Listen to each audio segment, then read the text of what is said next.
Coucou les copains. Alors, on va refaire un petit peu des calculs.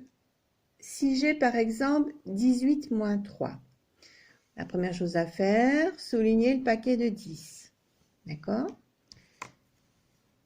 Ensuite, on va regarder les petites réglettes. Dans 18, on avait le paquet de 10 et 8 petites réglettes. Et je vois que je vais devoir enlever. Je vais enlever 3.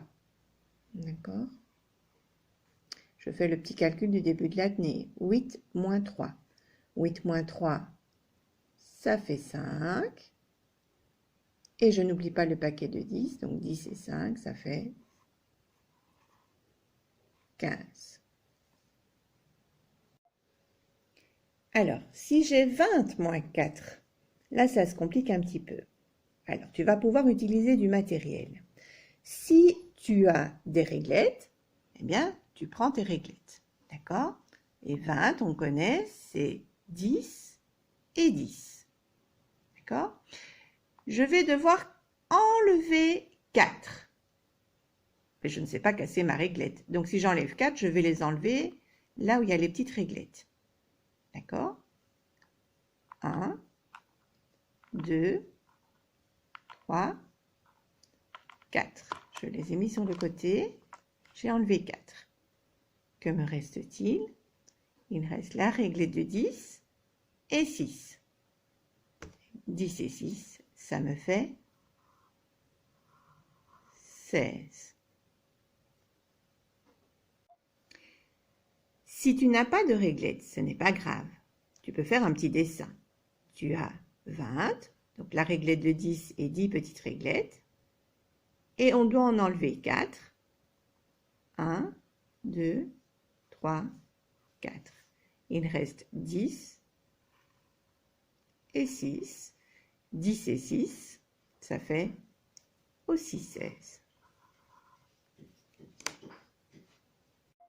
Alors, si tu n'as pas de réglette et que tu n'as pas envie de dessiner, tu peux aussi prendre des cure-dents ou des cotons-tiges, par exemple, en faisant bien la quantité 10, entourée d'un élastique, et les unités, c'est-à-dire les petits bâtons que l'on peut bouger.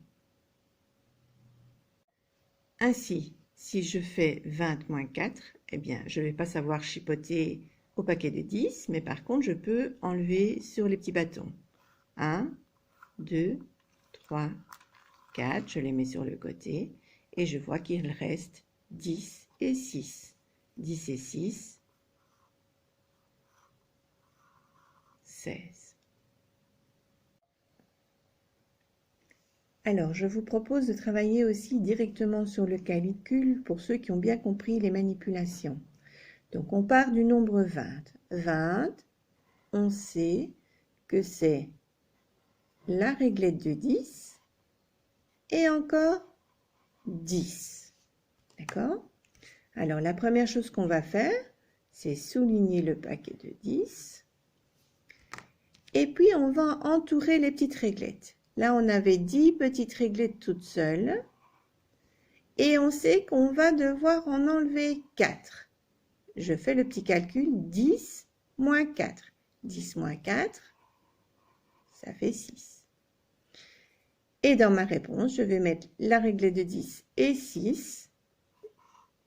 Ça fait 16. Voilà, donc je te propose de t'exercer un petit peu avant de te lancer dans les exercices écrits. N'hésite pas à prendre le matériel vraiment que tu as à la maison. Tout est possible du moment qu'on a bien la quantité 10 et 10 petits objets sur lesquels tu peux travailler. Donc voilà, je te propose aussi des petits exercices écrits avec un petit dessin. Je te souhaite un bon travail.